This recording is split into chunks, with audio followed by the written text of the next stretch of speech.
Comment est-ce qu'on a piraté mon compte bancaire 3 fois?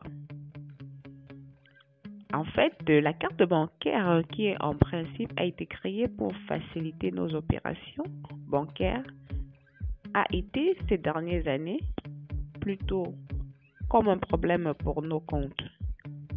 Voilà, la première fois que j'ai été arnaquée, je vais vous raconter les 3 fois la scène que j'ai vécue. Comment est-ce qu'on doit se préserver de ce genre de choses et qu'est-ce qu'il faut faire lorsqu'on est piraté? Donc la première fois, j'ai plutôt perdu mon sac. Donc je sortais, j'étais en voyage et puis j'ai perdu mon sac. À l'intérieur, j'avais dans mon portefeuille qui notamment comportait ma carte bancaire. Donc l'individu aurait donc pris ma carte et noté mon numéro, le numéro de ma carte. Il a pris la date d'expiration et les 3 derniers numéros de ma carte.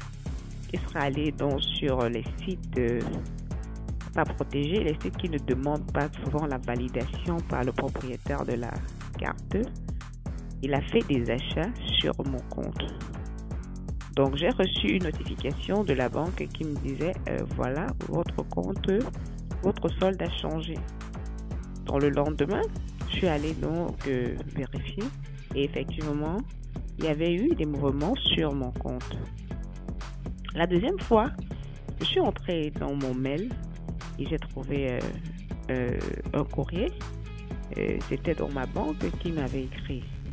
Il y avait une belle en-tête de ma banque avec les bons numéros et tout, qui me signifiait que il y a eu des opérations pas claires sur mon compte. Donc pour plus de prudence, c'est mieux que je clique sur le lien et que je suive les étapes qu'on va m'y donner.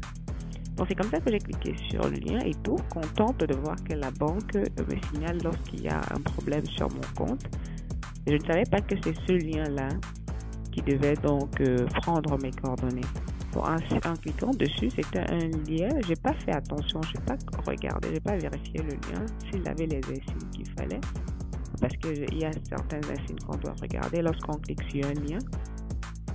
Si un lien a ces insignes-là, ça veut dire qu'on est protégé souvent à 90%. Donc, j'ai pas fait attention, j'étais tout émue et tout, et en même temps perturbée. C'est comme ça que j'ai cliqué et mes informations personnelles ont été donc prises par le pirate. Et justement, mon compte a été touché. J'ai encore reçu une alerte et tout. Quand je suis descendue pour vérifier et constater qu'il y avait un problème. Pour la troisième fois maintenant, j'ai plutôt emprunté un quart de transport, un bus de transport public. Bon, à l'extérieur, il y avait un monsieur qui était assis à côté de moi, on a cheminé et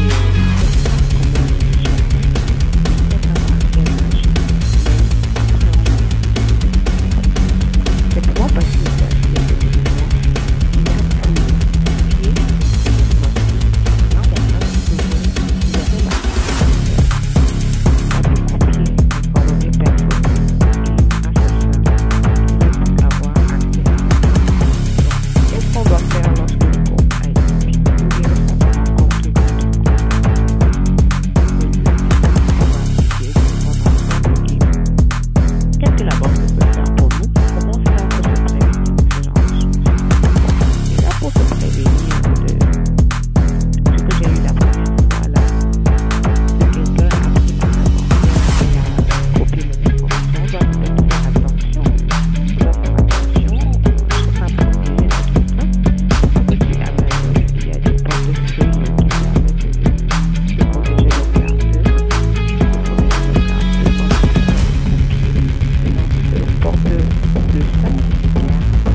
lorsqu'on voit, on peut cliquer tranquillement dessus.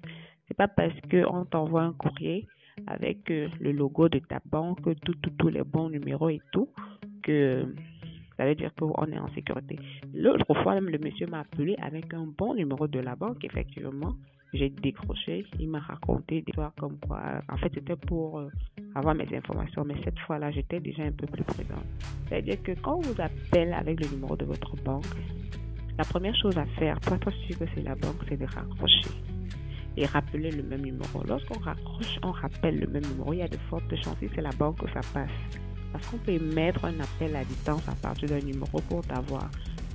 Mais si on raccroche, on rappelle le même numéro. Si ce n'est pas ce numéro qui t'appelait au départ, ça ne va pas passer. Ça ne va pas passer parce que c'est le numéro de ta banque que tu rappelles, c'est pas parce que c'est pas n'importe quel numéro qu'on raccroche. Parce que si le direct prend son numéro, il vous appelle avec, vous raccrochez, vous rappelez, ça va passer. C'est juste un numéro que vous connaissez, le numéro de quelqu'un que vous maîtrisez, mais vous êtes dans le doute, vous n'êtes pas sûr que c'est la personne qui vous appelle effectivement. Vous raccrochez et vous rappelez. Si c'est pas la personne, ça va pas passer parce qu'il a mis en mettant ce numéro, ça a sonné chez vous, mais il n'a pas le téléphone en main. Donc en raccrochant et en rappelant, ça ne passe pas. Donc la troisième fois, quand j'étais dans le bus et qu'on m'a piraté, justement, c'est ce portefeuille Amazon qu'on doit avoir. Parce que apparemment, un individu un peu proche de vous peut copier vos informations. Je sais pas, ils ont des émetteurs d'identité, genre de radio qui captent les identités des personnes là. Je sais pas trop comment ils font, mais il y a des portefeuilles pour se préserver de ce genre de choses.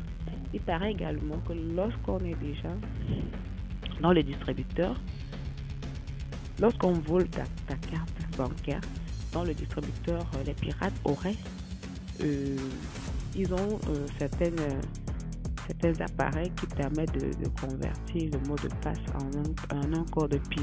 Donc, ils utilisent ce code PIN là pour vider votre compte. Donc, vraiment, protégeons nos cartes bancaires. Moi, j'ai dit, tant que les cartes bancaires ne sont plus sécurisées, c'est mieux que je commence à faire la queue encore pour aller retirer un petit argent dans mon compte au lieu d'utiliser la carte de crédit avec la carte. Si elle se perd, je suis en difficulté, ou bien si on me la copie, je suis en difficulté, ou bien on peut la prendre pour aller dans les distributeurs, transformer mon mot de passe à un code PIN pour vider. Donc voilà un peu les difficultés comment on peut faire lorsqu'on était pour éviter d'être piraté. Lorsqu'on était piraté, c'est d'appeler la banque immédiatement. On a déjà dit ça, appeler la banque immédiatement et signifier le problème qu'on est en train de vivre. Parce qu'en principe, quand on est piraté, la banque doit pouvoir nous rembourser. Si la banque se rend compte que c'est pas effectivement nous qui sommes à l'origine de cet acte, parce qu'il y a des personnes de mauvaise moralité qui peuvent eux-mêmes se faire vider leur compte ou monter le coût et réclamer à la banque de rembourser.